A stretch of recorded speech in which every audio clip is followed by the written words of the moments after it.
kisser, a little souvenir. Can I steal it from you to memorize the way you shock me, the way you move it here? Just wanna feel it from you.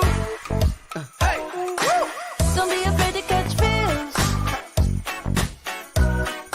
Ride your cup and chase thrills. Hey, I know you ain't afraid to pop pills. hey. Baby, I know you ain't scared to catch feels. Feels with me. I'm your window shopper. Hey, hey. Sucker for your novel. I'm wearing your goggles. Virtual reality. Hey, hey. It ain't what it cost you. Hey. It might be $1. Hey. As long as it shocks you. Memory, electricity. Mind if I steal a kiss? A little souvenir. Hey. Can I steal it from you to memorize the way you shock me? The way you move it here. Just wanna feel it from you. Hey, woo. Don't be afraid to catch feels. Ride your cup and chase thrills. I know you ain't afraid to pop pills. Hey, Baby, I know you ain't scared to catch feels. Straight up. Feels with me.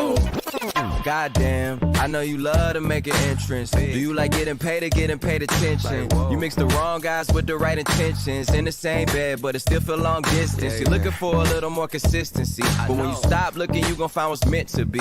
And honestly, I'm way too done with the hoes. I cut off all my exes for your X and O's. I feel my old flings was just preparing me. When I say I want you, say it back, parakeet. Fly your first class through the air, Airbnb. I'm the best you had, you just be comparing me to me. I'ma add this at you. If I put you on my phone and upload it, it'll get maximum views. I came through in the clutch more than... Hello, everyone, and good whatever moment of the day you are enjoying on your different time zones right now as you are watching and listening. And also good whatever moment of the day you will be enjoying as you will go back and check out the recording on our hackinghrlab.io platform. My name is Minola and I will be your host. For the next very short 1 hour, we will have another amazing conversation, part of our June series. This month, we are discussing everything career development and job search. And today we have Jessa with us backstage, as always, taking amazing good care of us technically and logistically. So thank you, Jessa. Please do take a moment and say thank you. She's such an amazing hero, always here for us. Today we have an awesome lineup of speakers. I am a strong believer in the fact that this will be the absolute highlight of my week. So Jessa, if you can please just pop these wonderful people on my screen. And we will be chatting today about the do's and don'ts of job search, best practices for finding your next role. And we've been talking about so many amazing topics, but this somehow feels very, very timely, whether we look for a next role while in a current role, whether we look for a next role in a set of circumstances that makes us even more insecure and unsafe and requires more grounding and more mindfulness than anything else. We will go layer by layer and look at this job search onion and see how it can make us cry with joy after efforts and efforts. So you are all old Hacking HR friends, old Hacking HR panel veterans. You know the drill. What I will do, I will pass the e-mic around as you appear on my screen clockwise. Now, sadly, I don't know if it's just me. I don't see the name boxes, but hopefully that will be fixed very, very soon. I will encourage everybody watching, listening, please do consider the comments your own conversation area. Have your own conversations there. Drop your thoughts, drop your ideas, and consider that the questions are just as much open to you as to everybody else. And also, do let us know where you're tuning in from. It's always, always so nice to see where in the world we end up spending some time with people. So without further ado, hacking HR hours are shorter than regular hours. Paula, welcome. Please shortly introduce yourself and then do share with us what is the very first thing that pops in your mind when you hear job search. I'll need more than an hour. Just kidding. Thank you so much for having me. My name is Paula or Paula. I'm here based in New York City, and I work on the talent acquisition team at Teach for All. We're a global nonprofit organization that is focusing on developing collective leadership to help improve education and expand opportunity for all children around the world. And prior to joining Teach for All, I worked for Open Society Foundations, a global philanthropic organization that funds groups working on issues related to social justice and human rights, where I met my good friend Colin, who's also on the panel today, and introduced me to this amazing group. So the first thing, I mean, when I think of a job search, I just think of a very personal journey. And I also think of the importance of like proper planning, proper research, and like a lot of self-reflection on both ends, from a job seeker, but also as an employer who's looking for, a new colleague on their team. So I'll pause there, but that's the first thing that comes to mind. It's awesome to have you, and I do apologize for the unintentional Starbucks moment. What do you prefer, Paula or Paula? I honestly go by both. Born and raised in New York City to Colombian parents, I always go by both. So whatever works best for everyone. Yeah.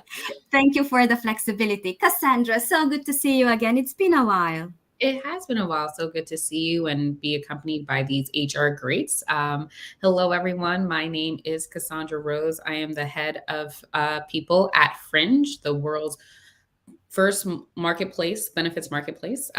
Really excited to be here, as I've been in HR for about 20 years and seen a lot of sides of it, but I entered HR through the recruitment process. So happy to share my insights, both from being a recruiter as well as being a job seeker myself. I know right now a lot of people in tech are transitioning. We hear a lot about quiet quitting. So want to address some of those concerns about how you navigate the job search as a passive candidate and as an active candidate. So thank you for having me here today.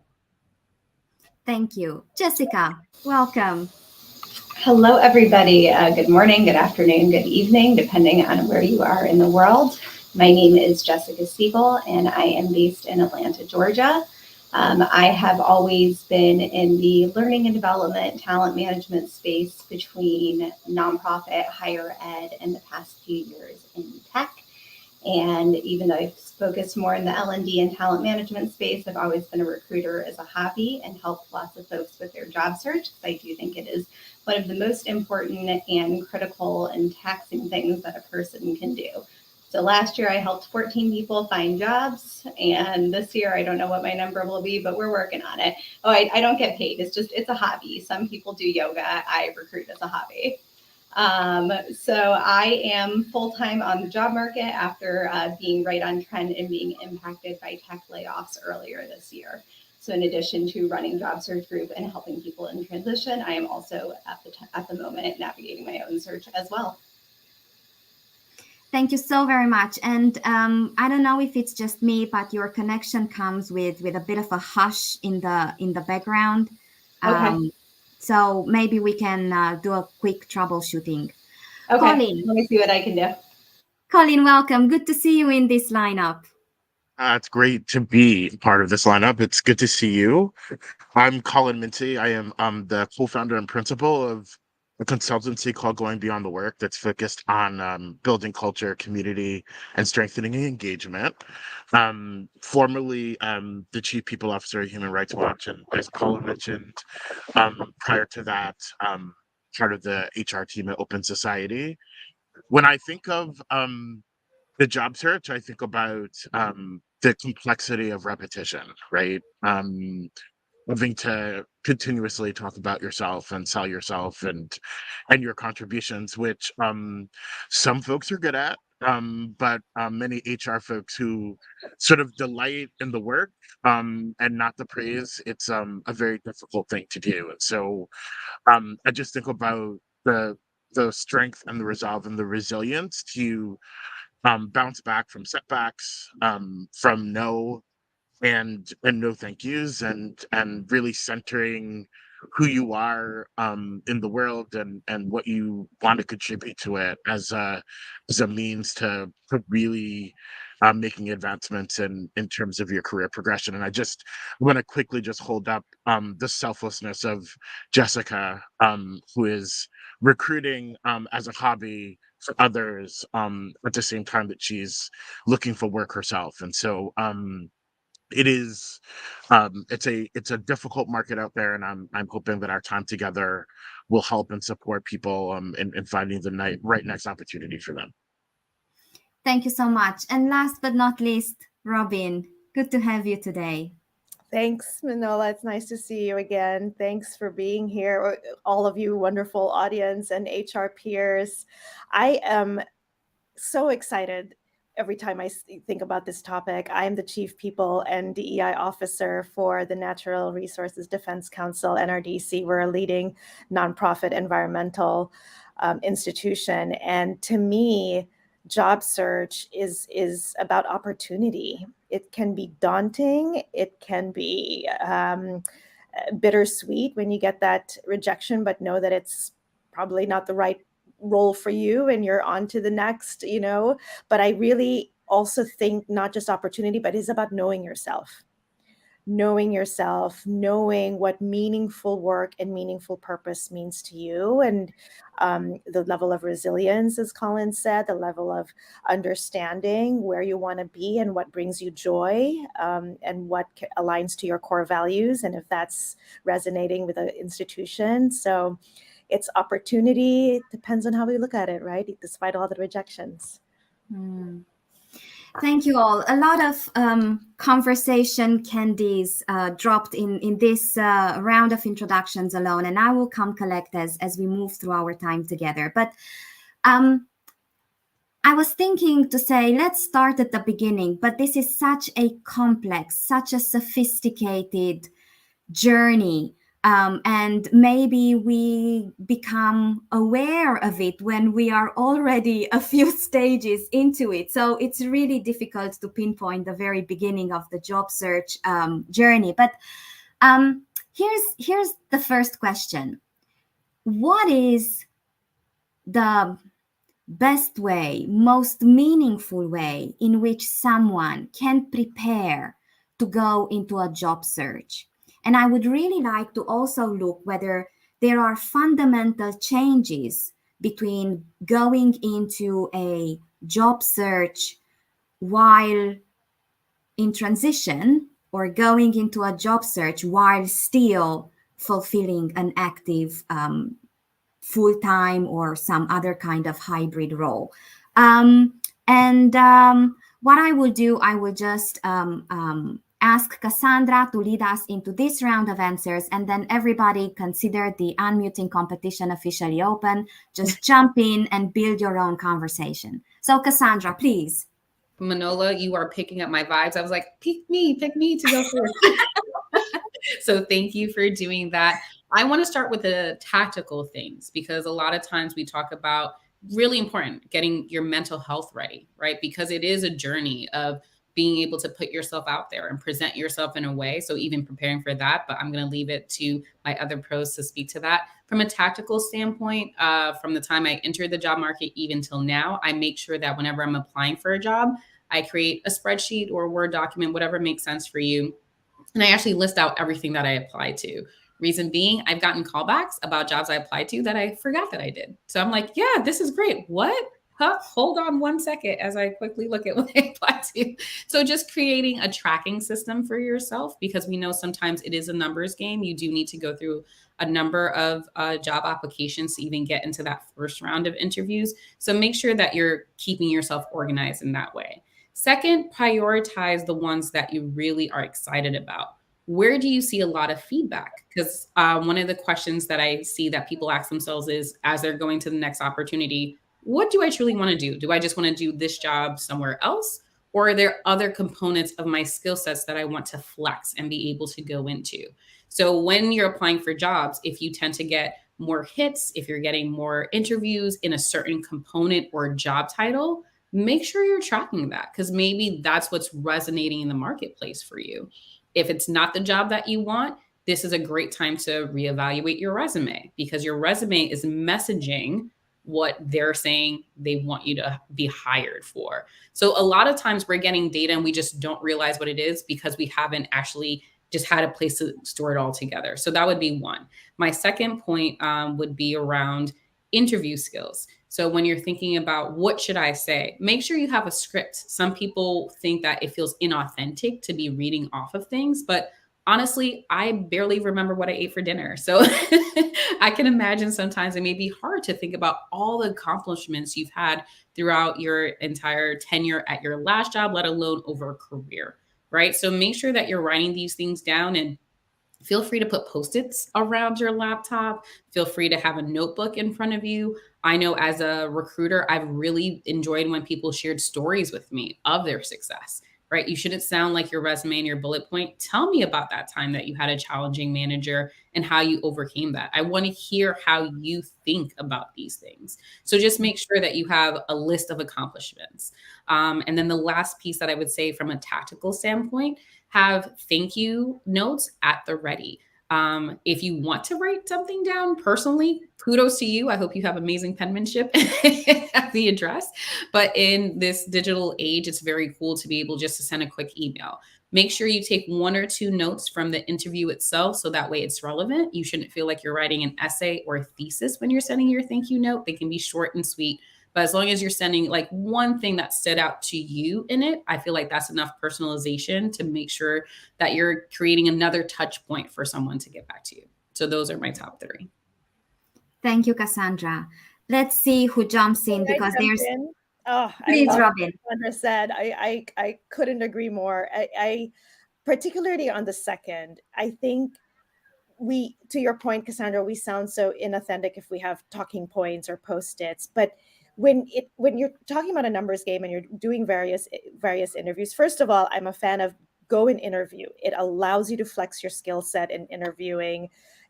I'm always, even if you have a job and an opportunity comes, because it allows you to like, how am I showing up? How do I,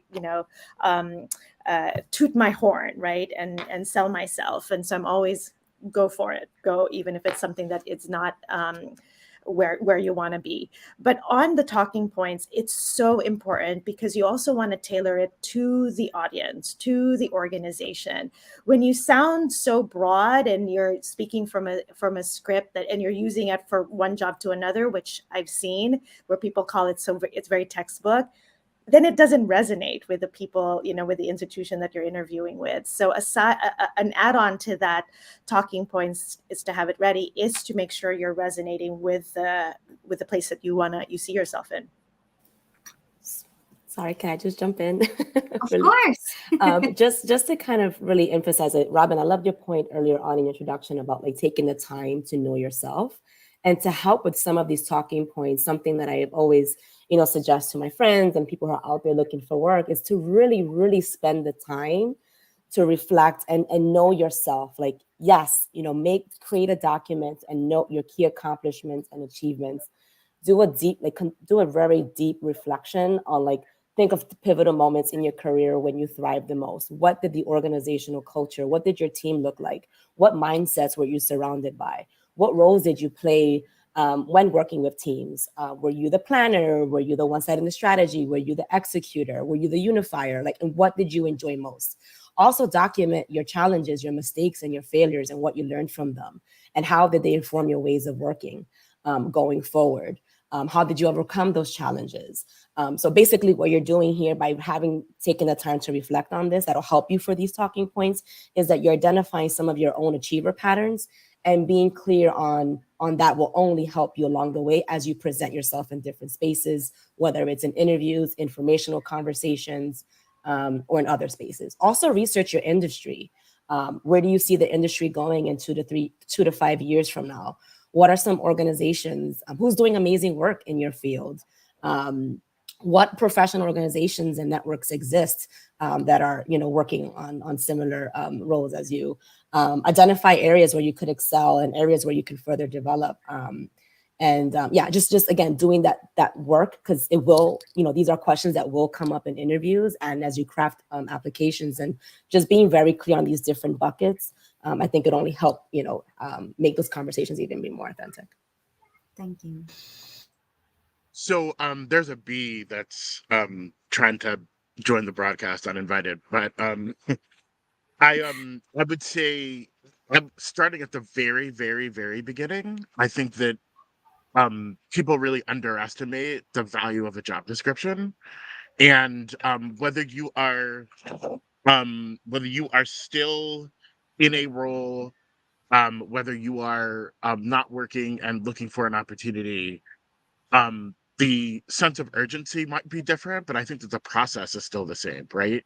And when you look at that job description, are the areas of focus and the areas of priority a set of responsibilities that you have interest in and that you have experience in, and so your resume, and I'm just speaking as someone who hires, your resume should reflect the priorities of the areas of focus of the job description. So if you are recycling the same resume for the same opportunities and you're not getting traction, that's why, right? Is because whether it's an ATS system or an individual, they're looking for keywords, they're looking for certain experiences in order to move people into the process.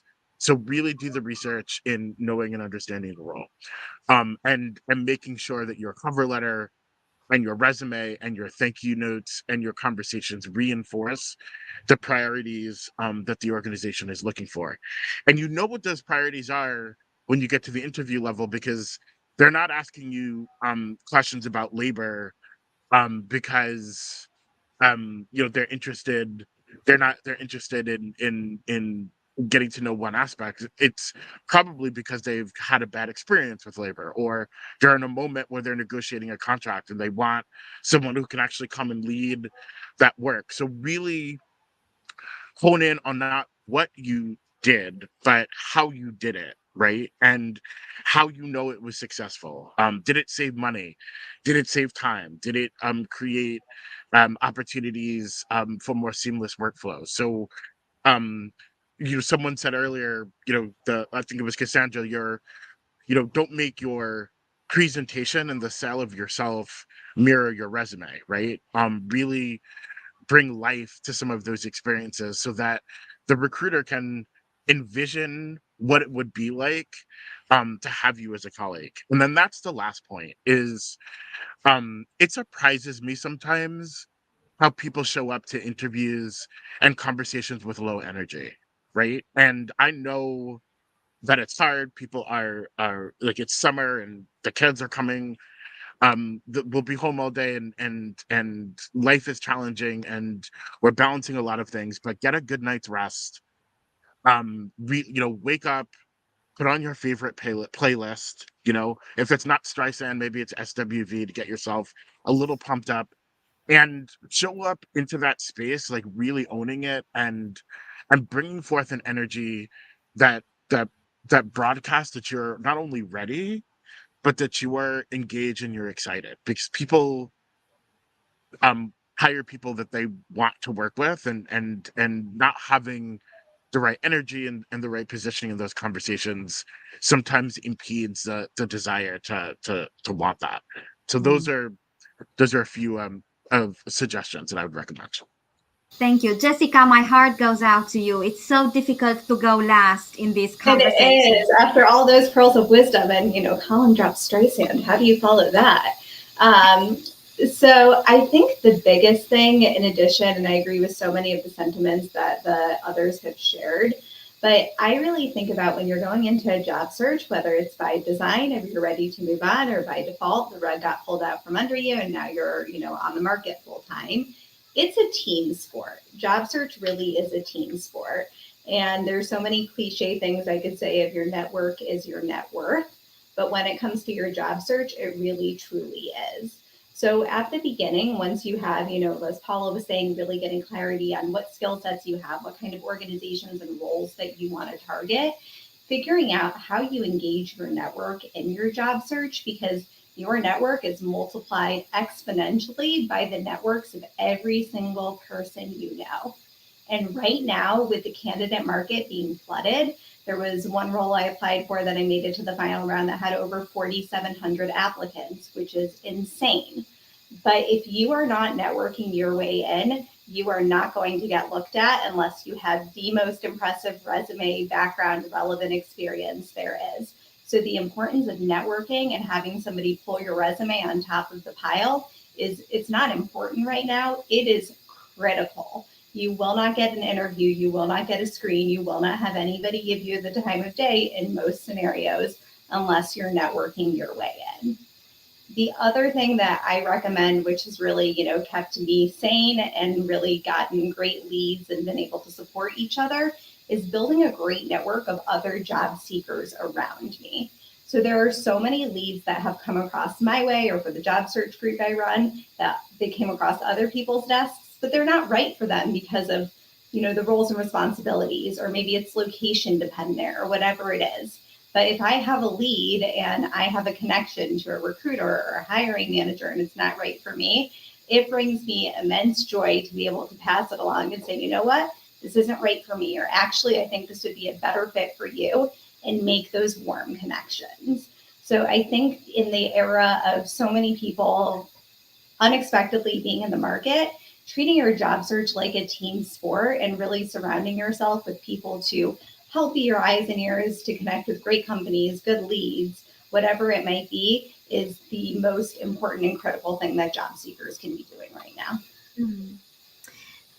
Listening to you, I got a small spark of curiosity, and I might be making a wild assumption here, but I do believe that,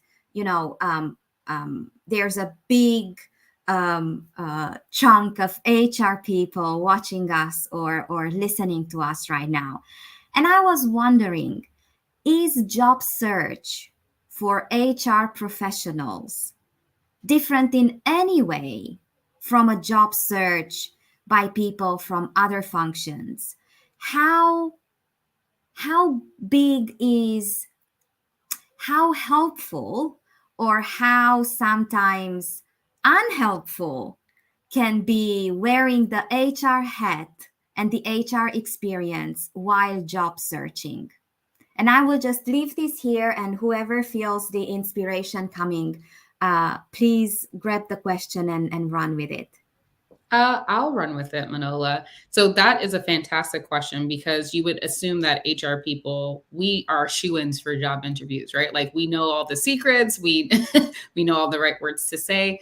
I think it could be a bit more challenging because a lot of HR roles make you be a jack of all trades, right? So you may be an HR generalist at one company and your focus is one thing, and the same title structure at another company, you're doing 500 more things or 500 less things. So I think because HR has so many beautiful disciplines, but the way that we have the nomenclature around how we name things and what you're responsible for based on the size of the company and what the company needs from that HR professional can make it difficult to have an easy transition. Because typically, and I don't want to call them out, but for example, if you are a front-end engineer, typically you're doing the same type of job at this company, at the next company, whereas HR is so beautifully varied. So my advice to anyone who is in human resources is to make sure that your ability to flex your skill set, I like that we're using flex so much in this presentation, to flex your skill set is on full display.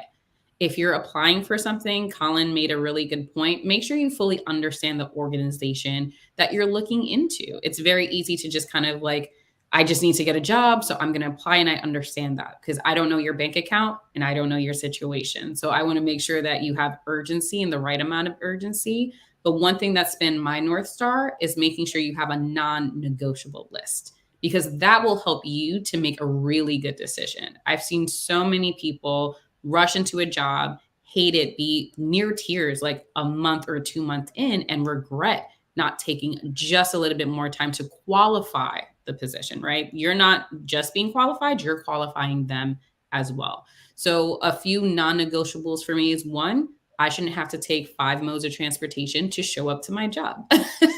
We know that remote work is important, but just a few years ago, prior to the pandemic, I had to commute from Brooklyn to Manhattan. And depending on where the job was located, sometimes I had to take a bus, a train, and a plane. That's what it felt like. It would be an hour and a half each way. I knew no matter how awesome the job might sound, how awesome the culture will sound, traveling for 2 hours each way on a good day would make me depressed. So I just knew that was a non-negotiable for me, right? And that's an easy example. So I would say come up with 3 to 5 things that you know that you need to thrive. It could be your commute. It could be having flex work. It could be having really great medical benefits because you have a chronic condition. Like just make sure that the conditions are right and then make sure that the position is right because those things are critically important and they should be equally balanced. I can chime in on this real quick because I was having a conversation with a job seeker on that very topic of what are your non-negotiables. So as somebody I know who's been looking for 5-6 months, they finally got an offer and texted me and said, hey, can we hop on a call? I want to talk through some things with this offer for you. I said, okay. And I got on the call and their energy for just receiving their first offer in 6 months, their energy was just really low. I said, what's going on? Tell me about the opportunity. Talk me through the company. And they said, well, on paper, the pros outweigh the cons. So I'm trying to talk myself into this would be okay and I would be excited. And I said, great, what are the pros and what's on the cons? And the 2 big cons were commute. It was over an hour each direction, and they were going to have to go in 4 to 5 days a week is what they were originally told. And then the compensation was lower than they wanted. And I said, well, those are 2 pretty big cons. So in my mind, it's not do the pros outweigh the cons, but like Cassandra was saying, ultimately, can you live with those cons? And so as we were getting more into the conversation, the job seeker had the aha moment of, well, both of those things could potentially be negotiable, right? Maybe I only have to go in 2 to 3 days a week and I could handle that commute 2 to 3 days a week, but 4 to 5 just seems overwhelming for me and my family, and I can't do that. And compensation, we know typically the first offer is not their final and highest offer. So yes, go back and try to negotiate more money. So they're in the process of negotiating, and they don't have an answer right now of where those things are going to land, but also being honest of what's negotiable and what's not when it comes to what you want in your next role and your next opportunity can really help to build clarity. The other undertone, which I've heard from a lot of folks in my job search group, is people are afraid to negotiate because of the market right now. So whether there was 300 candidates or 3,000 candidates, it doesn't matter. If you are the one that they decided you're the best fit out of 3,000 people, that means the company wants you. So maybe don't be aggressive negotiating, but there's nothing wrong with negotiating and seeing where things land because you never know. So I think that's another piece for job seekers. Like you don't have to just say yes to the first thing that comes your way as is. If there's things that you want to see, whether it's, commute, days in office, compensation, PTO, start date, whatever it is, ask for those things. Your offer, it is highly unlikely your offer is going to be rescinded. The worst they're going to say is, no, that's the best we can do, or we can't make movement over here, but we could do this instead. I love the discussion about flexibility. Oops, sorry, Colin. No, please. Thanks. I love the discussion about flexing skills. I think I last read within the next 5 to 10 years, 35% of skills considered important today in the workforce will have changed. And millennials are saying that personal development and nurturing skill set is a main factor of why they're attracted to an organization. So that's key. Gone are the days where it's a traditional ladder. I'm promoted to this, manager, senior manager, director, senior director, VP, and all of that. We need to allow that level of flexibility and what we can bring. And this is a time where it's been so dynamic in skill sets. It's been a lot of disruption, and we have to keep up with our skill sets. We have to keep up with those competencies and capabilities that will shape this next complex, dynamic, disruptive era in this VUCA world, right? So making sure that you're marketing yourself and not, seeing that it's got, it needs to be this traditional. There's a lot in broadening skill set, expanding, lateral moves, all of that can create a remarkable, and targeted resume as well. I just I think there's some real concrete things here, and I'm totally not mansplaining. I'm amplifying. But Cassandra's point about the wish list is so important. And sometimes I feel like the job search is kind of like dating.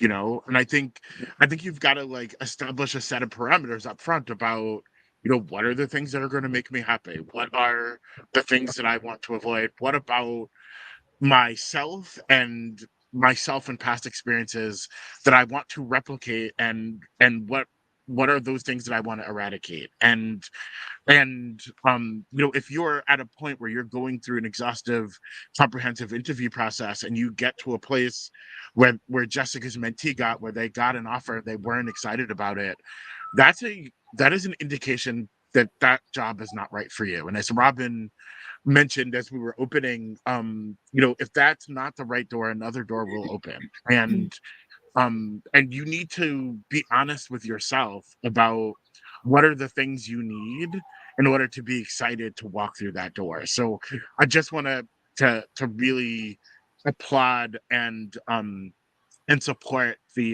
that idea of creating a list. It is unquestionably more difficult for HR people in interview processes, because we're before we get to senior management, before we get to the heads of business that we might support, we have to get through our own peers, right?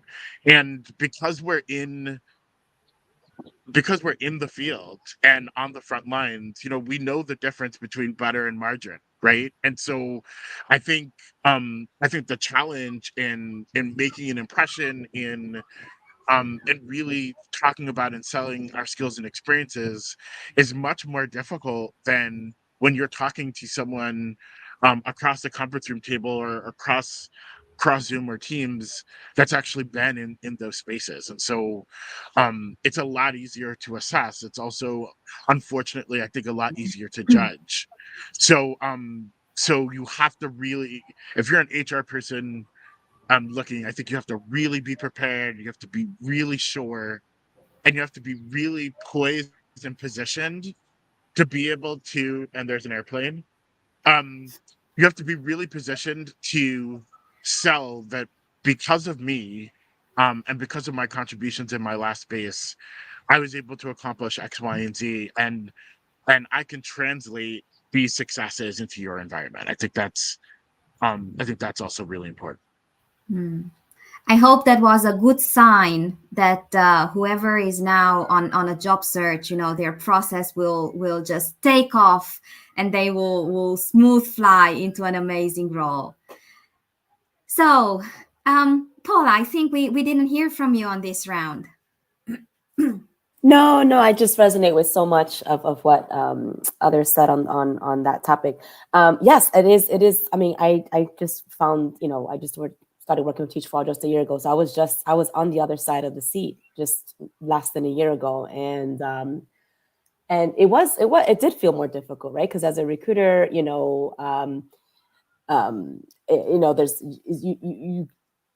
it's hard to kind of like really pinpoint, you're involved in so many different things. There's so many different skill sets, so many activities. So you have your job and you have your pluses, right? We're never just like into one, in a box, in HR, regardless even if you work in a specialty function. Yes, I'm in HR. My specialty has always been recruiting, but I've always been pulled into so many different projects. So being able to articulate that in a succinct way, in a way where, I am bringing in the energy and the passion, but also I think the main piece, in my experience, has been the hardest. I think it's a bit hard, but it's also the hardest job to recruit for. I have found in both sides. And I think one tip, if you're, an HR professional right now, also looking for a new opportunity, is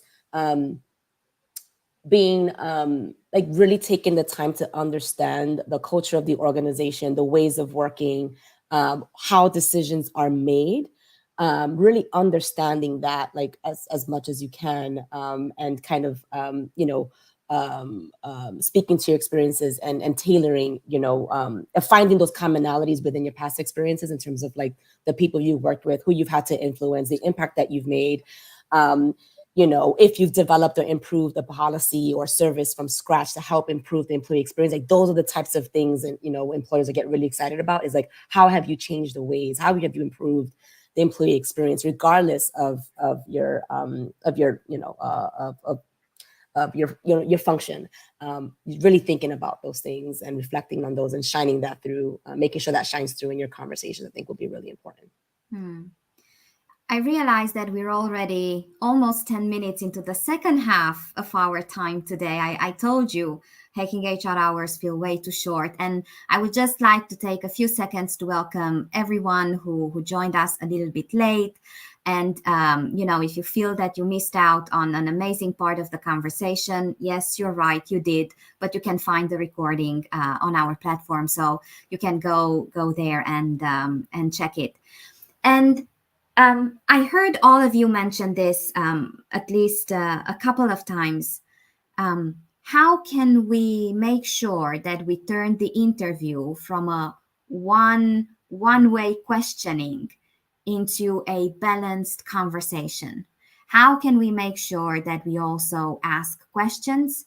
How do we make sure that we do signal that we have done homework through the questions that we raise? So how can an interview be a balanced conversation? And Jessica, I would invite you to lead us into this. It's easier said than done in some scenarios. There's been interviews that I've had that I think the best ones are when they are more conversational and just feel more natural, as opposed to the firing squad. But that says a lot about who's interviewing you, and also sometimes the training for interviewing that's available, or sometimes even the culture with the company that you're interviewing with, right? Like for me, if I don't feel comfortable during the interview process, I'm probably not going to feel super comfortable in your culture or your organization working with you. So I think that could kind of be red flag number one. And those were a number of processes that when I found out I wasn't moving forward, I was like, that's okay. Not my place, not my opportunity. But I do think, Manola, what you said about doing some research and really having thoughtful questions is really the best thing that you can do. There are some companies that I interviewed with that were more private equity, and there just wasn't a ton of information or articles out there about them. And I just said, hey, I couldn't find a lot of information about X. Could you tell me about, what your most recent, funding or your most recent sales, like how's the company performing, or whatever it was that I was asking about. And I think really also taking good notes during your previous interviews, because when you're in a number of processes, it could be confusing of, what company or what person said this or that. So taking good notes as you're doing interviews. So even if you don't talk to that person again, you could reference and say, hey, when I spoke to the recruiter or I spoke to the hiring manager, they mentioned about this big project that you're working on. What's your role within that? What challenges do you see coming down the pipeline that the person in this role might be able to help troubleshoot? Whatever it is, show that you're paying attention and really thinking about how your skills and the role that you're going to be in could help to move the needle on whatever it is that the company or that hiring manager or team or department is really struggling with. And it's not just about the technical experience and expertise we hold. I'm very much more about all of those kind of transformational drivers, curiosity, creativity, innovation, a systems mindset, learning agility, being reflective, strategic, adaptable. Especially in this day and age, we need to ensure that we have the competencies and capacities of what it means to lead. And be a leader in this day and age, and less on your technical, because I, as a hiring manager, would far, prioritize people that really have the kind of core values, core characteristics, core competencies that can help shape cultures and help transform cultures, other than just, you know, a wonderful technical expertise and ability. One thing that I like to share with people, I don't know if everyone's seen that meme where the interviewer asks the question, "Why are you applying for this job?" And the candidate says, "Because you're hiring," right? Like that's the balance in and of itself. There's been many times where we're interviewing for a role and I'm like, please let this be the candidate of choice. Like, so just remember that they need you sometimes even more than you need them at times, and they're looking for someone to come in. So instead of entering the process as I'm going to be disqualified, enter the process as I'm about to solve a huge problem that they need to be solved. And when you know that you're equal in that way, I feel like that helps with some of the anxiety about sharing your story. And so when I think about the questions you should be asking, it should feel conversational. I've met with people who were brilliant and it really felt like I had to pull information out of them. So I would say over communicate versus under communicate about your strengths, about different things, such as what are your weaknesses? Make sure you're asking questions also about the culture and the role, right? You're not being nosy, you're being curious and you're making sure that they next time they speak to someone are able to proactively answer those questions. So if you know that you're coming in on equal footing, I'm here to solve a problem that they have and my story is truly just to say this is how I can solve your problem. Let's see if this is a good fit. I think that's really important for you to know and feel empowered that you can drive that conversation to a place, hopefully, that leads to an offer. Yeah, Right. they do need us. And we know this, right? Because we're talking about the future of work and hybrid working and how we continue to build culture when we're not seeing and touching one another. And the people behind the policies and the infrastructure that allows for these things to happen, how people get onboarded remotely, how how we look at sort of cross-functional collaboration, that's us. HR did that, right? And so it's hard to find a silver lining in the pandemic, but that moment, as harrowing and some days horrific as it was, it really reinforced the fact that organizations do need HR, right? And not in a performative directional way, but in a strategic and supportive, nurturing way. And I think the goal, right, is to leave these processes, leave these interviews, leave these conversations with the person feeling like I have to have that person. The environment needs that person. And Robin talked a little bit earlier about just the art of continuing to interview because it's good practice.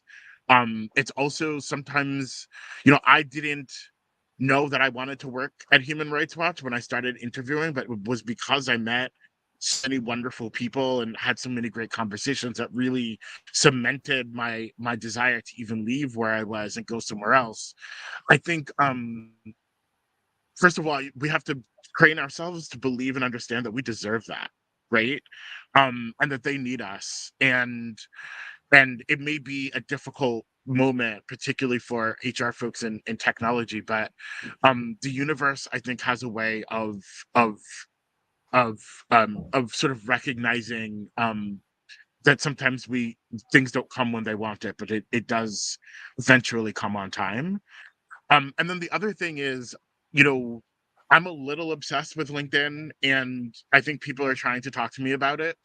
But in addition to people wanting to hire people they want to work with, people want to hire people that they know I've had successes in other places. And they know that not just because I, the candidate, said so, but because we're connected mutually to people that we have worked with, or that has known us and could speak to what we can do, and can reinforce the contributions we've made and the impact they've had on the environment. So when we're researching companies and we're researching the job, let's research who works there, who we know that works there, who people we know who know the people that work there, and leverage networking in places like LinkedIn, because they kind of do it for us. And I think those are, the researching and the leveraging of mutual connections to supplement all of the things that are on your resume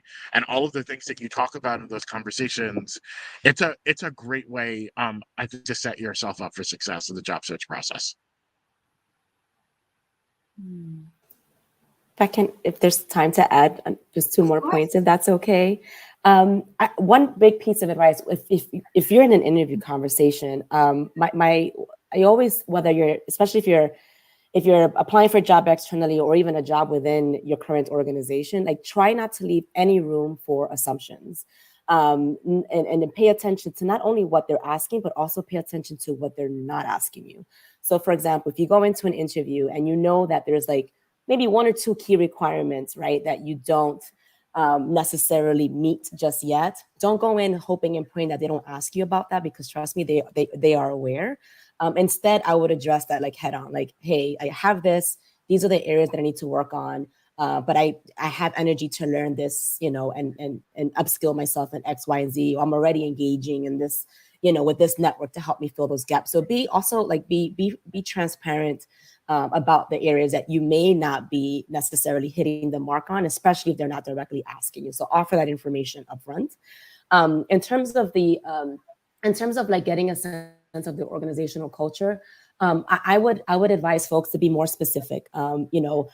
In previous organizations, if you ask 5 or 6 people, what is your organization culture like, you may get 5 or 6 different responses. So I would be more specific about what do you want to know about the organization's culture? Do you want to know about like how decisions are made? How do people disagree?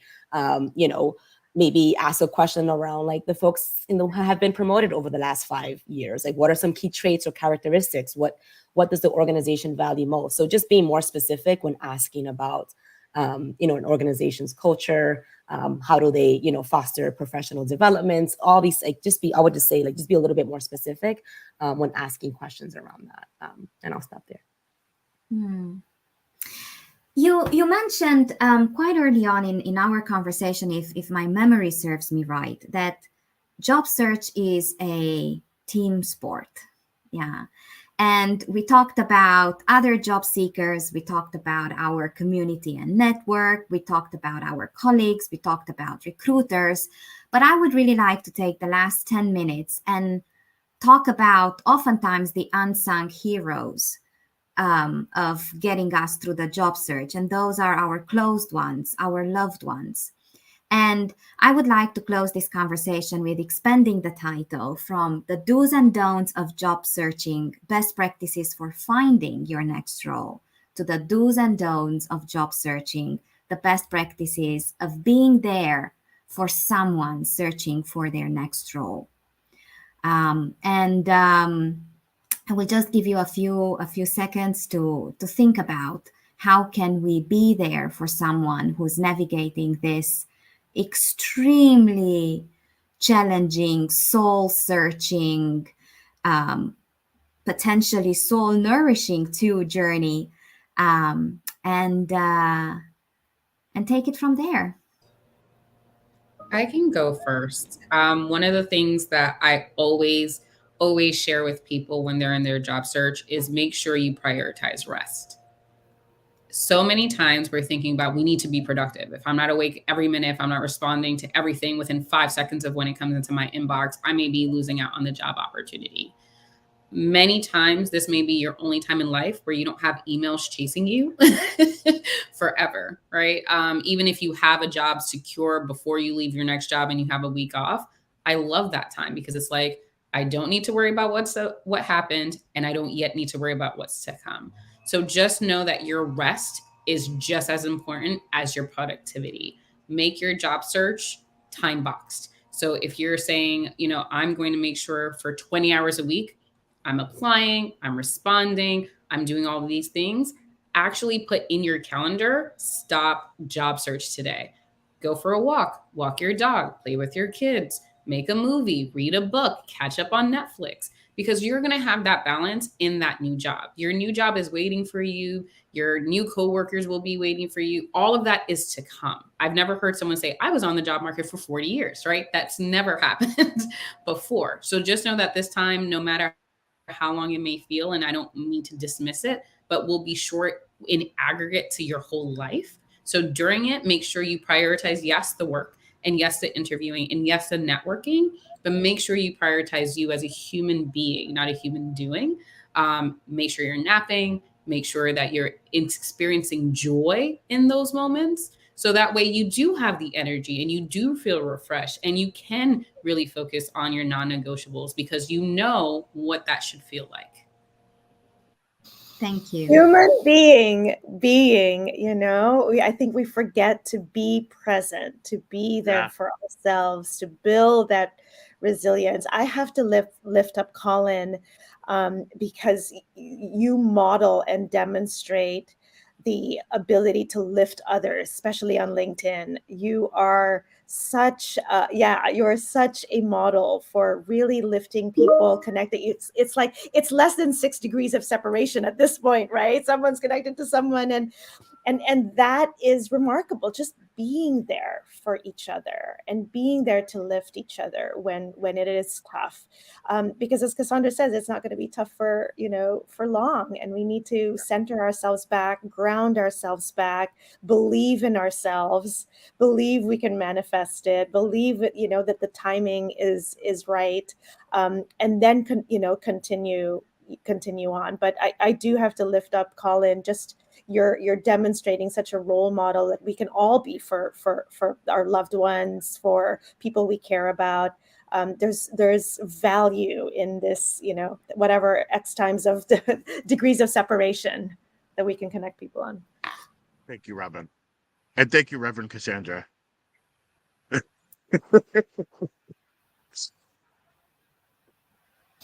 I can chime in here. I think when it comes to supporting somebody, whether you're a partner, a best friend, a parent, a sibling, somebody going through a job search, keep in mind that it's a marathon, not a sprint.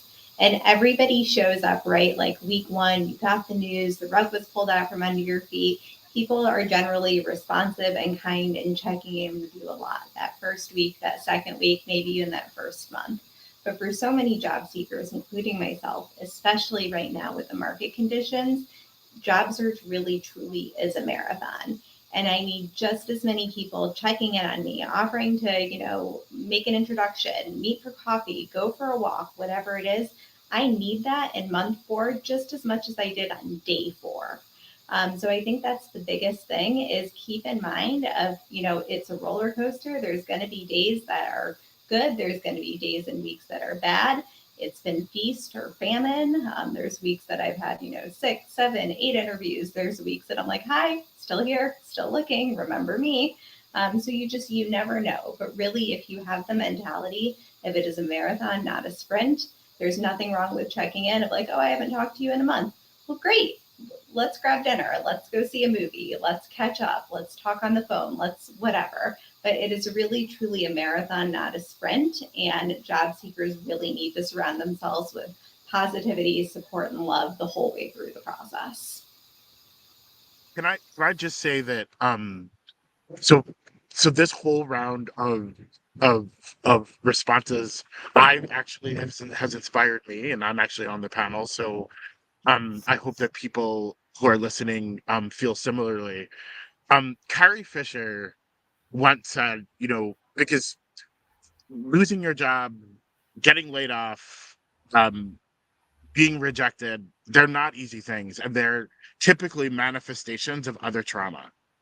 Because life is hard. And it's particularly hard when you don't have a resource or you feel like you have a source. But rechanneling that energy. Carrie Fisher said, take your broken heart and turn it into art, right? Like, don't let the stress and the anxiety and the loss of not working color the hope and the opportunity that exists when you're prepared and when you want to start working again, right?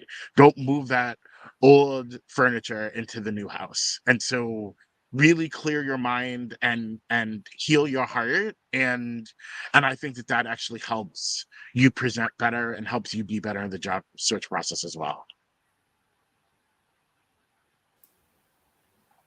Couldn't agree more with what everyone said here, but I think as someone who has supported colleagues and friends, is just the importance of truly listening to to whomever it is that you're supporting, and understanding what it is that they value most, and what's changed. Sometimes that may change over time, right? As they start to connect and learn from others. Sometimes it's hard to turn a job down if you're in a position where you need a job, right? So you need someone. I mean, I was there just 10 years ago when I had my daughter. She was a newborn, and it was my first time, finding myself out of work, and that was a scary time. It was a blow to my confidence. But at the same time, I was so blessed to be around people who truly loved me, my family, my friends, former colleagues. We didn't get to this, but like the importance of having strong reference checks, really being around people who truly support you. And also going back, I feel like I keep repeating myself, but like truly knowing yourself, understanding those fears, where are they coming from? And then jotting them down. Like, are these valid fears? What is it that I'm truly afraid of?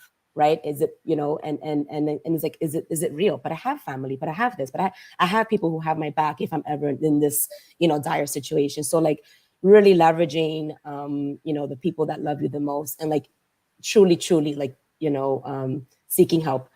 So I think for me, it's just like checking in with folks, really actively listening and understanding what people want from you. Sometimes people don't want advice. Some people just want to be heard. So knowing when to, like, the power of silence could be very helpful too. Knowing when to listen, knowing when to chime in, and finding that right balance between the two. That what has gotten me through that tough period, and it's kind of what I use going forward to support people that I care about. This was an amazing hour. So Paula, Cassandra, Jessica, Robin, and Colin, thank you so very much for taking the time and the energy and the soul to be here. And thank you everyone for spending this time with us. And as a means of saying thank you, I will also share what I learned about being there for someone who goes through job searches. And that is that sometimes being present over helpful makes the difference. And, especially when emotions are running high, there's a question that I learned years ago from someone very meaningful to me. And that was, do you need to vent, or are you looking for a solution? We're quite uncomfortable in the presence of stress and pain and hurt, and we want to help. But sometimes the help that we're offering is not the very help that helps that person in their particular situation, or maybe not right in that moment. Just be present over helpful, and then be helpful with whatever help that helps that person. I hope one help that you find helpful is just being here for many future conversations. Once again, thank you so very much. I hope I will get to welcome you from chocolate melting Switzerland very soon. Enjoy a wonderful rest of your day, a wonderful rest of your week. And once again, thank you so very much. And for those of you job searching, sending best of thoughts, biggest hugs, and borrow our belief in you until you believe in yourself fully. So thank you so very much. Thank you. Thank you all. Thank you.